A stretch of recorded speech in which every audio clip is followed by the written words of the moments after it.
يا مساء الورد والياسمين والشمس تنور الدنيا، صحيت شدن على نار وحنين. نار وحنين على شق وحنين، والله ما بعرف مين حنين.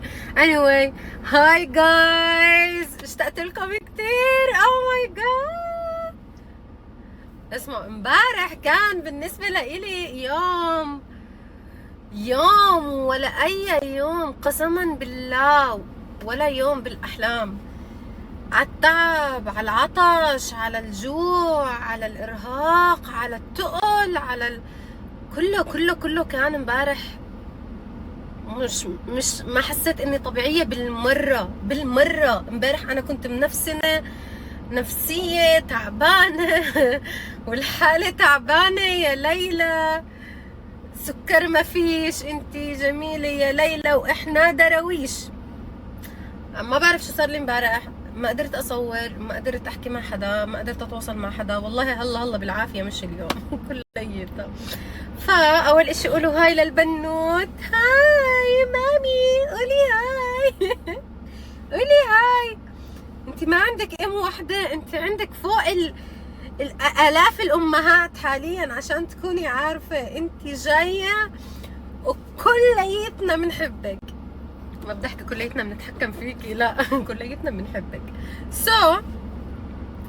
طبعا انا نمت لكم، انا يعني انا مش فاهمة انتوا جوكم واجواءكم وحياة ربي.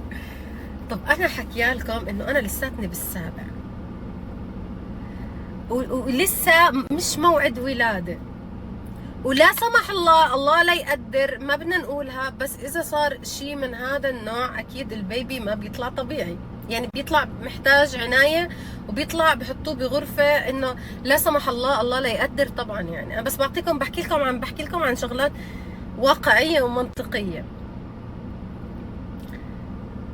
وحدة سألتني عن إيلان، ولادتك بإيلان، وجاوبت وقتها انه ولادتي يعني حملي بإيلان كان بيختلف تماما عن حملي بالبنوت. وخطر في بالي ارجع لفيديوهات وصور إيلان وقت اللي كان بيبي بهذيك اللحظة، قلت اشارككم اياه. ونمت، يعني انا بس هيك ونمت اول امبارح، هذا مو امبارح، اول امبارح، ونمت. وإذ أصحى على كل الحبايب، كل الحلوين فكروني ولد. والله فتحت السناب مولع، السناب فوق 700,000 مشاهدة، ومفكرين إنه أنا ولدت. هالقد عم تستنوا بالبنوتي هات أبوسكم من عينيكم، هالقد عم تستنوا في البنوت. ما توقعت انك كنت، يعني ما توقعت انه عن جد انكم كليتكم عم تستنوا بهالحماس اني اولد. حرفيا انا حطيت الستوري ونمت، ما خطر في بالي ابدا انه الناس حتفكر انه انا ولدت. فتاني يوم طبعا انا شفت هيك وما كنتش، يعني حكيت اوكي بدي اشارككم شوية لحظات من يومي وكذا وهيك، واحكي لكم يعني.